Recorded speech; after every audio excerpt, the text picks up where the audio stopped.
the casual observer, girls may seem like willing participants out here, but many of them are not, and there's always someone watching. Pimps may follow their girls or keep an eye on them from cars. Hired watchers make the rounds on bicycles. From a business point of view, it all makes sense. The girls are the commodity. They can make a pimp hundreds of thousands of dollars a year by sleeping with as many as 20 or more men a night. Young girls can make them even more. We'd only been out on the streets for an hour, and already we were starting to feel like bait in a pool of sharks.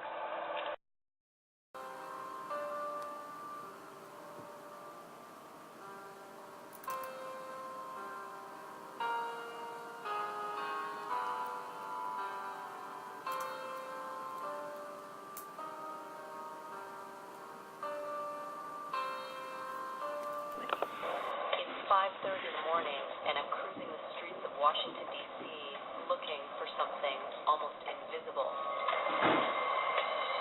Turn the camera on. This girl looks very, very young. She's like 12. We're trying to find girls who have gone missing. Girls who have become almost like ghosts, seen only by those who seek to buy or sell them for sex.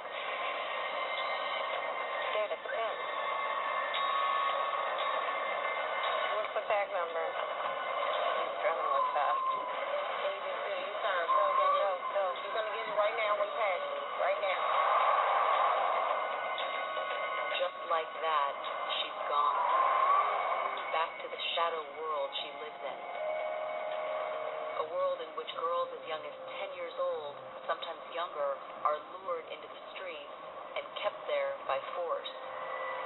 It happens to more than 100,000 girls like this one right here in our own country.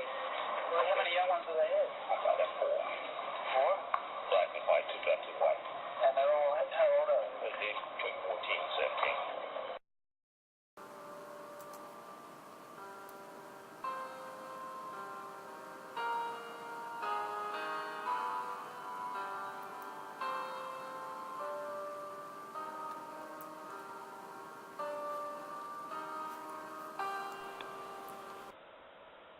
Where you from? I'm from the South. From the South. You should be one to get to know us. You got it, right? It can be hard to tell the pimps from the Johns, but Tina could tell. This is what recruiting feels like. If we get the chance to get to know each other, maybe we could like read yourself America. Oh, really? Like a road trip? Yeah. Okay. Nice city yet?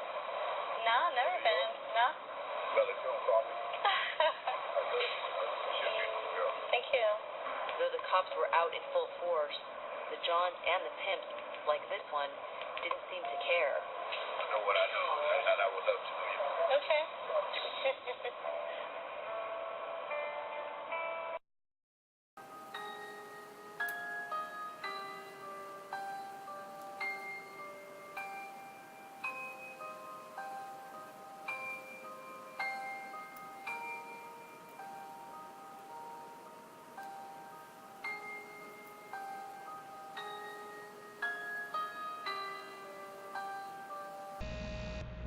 Sex trafficking has gone on for thousands of years.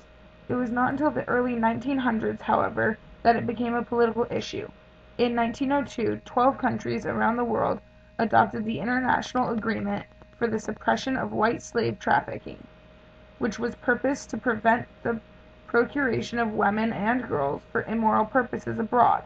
Sex trafficking continued to grow throughout the middle of the century, however, and therefore in 1949 the UN created the Convention for the Suppression of Traffic in Persons, which was ratified by 49 countries around the world.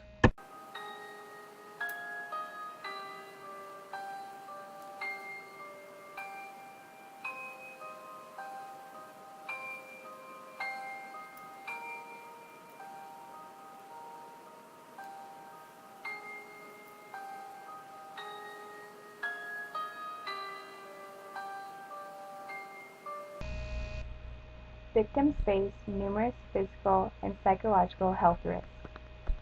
65% of victims sustain serious injuries. 68% have post-traumatic stress disorder. Victims are 10 times more likely to have forced abortion and 10 times more likely to become a drug addict. They are also more likely to contract HIV and other diseases such as gonorrhea, syphilis, and malaria.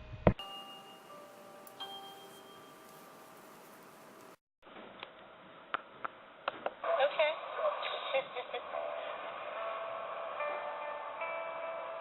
Prostitution, pimping, and buying sex are all crimes. Because it's easier to see the girls in action, they tend to be the ones who get punished. Prosecuting pimps and johns can require a girl's testimony, and many won't talk for fear of their pimps. All too often, the men just walk away. It was 5 o'clock in the morning, and the action.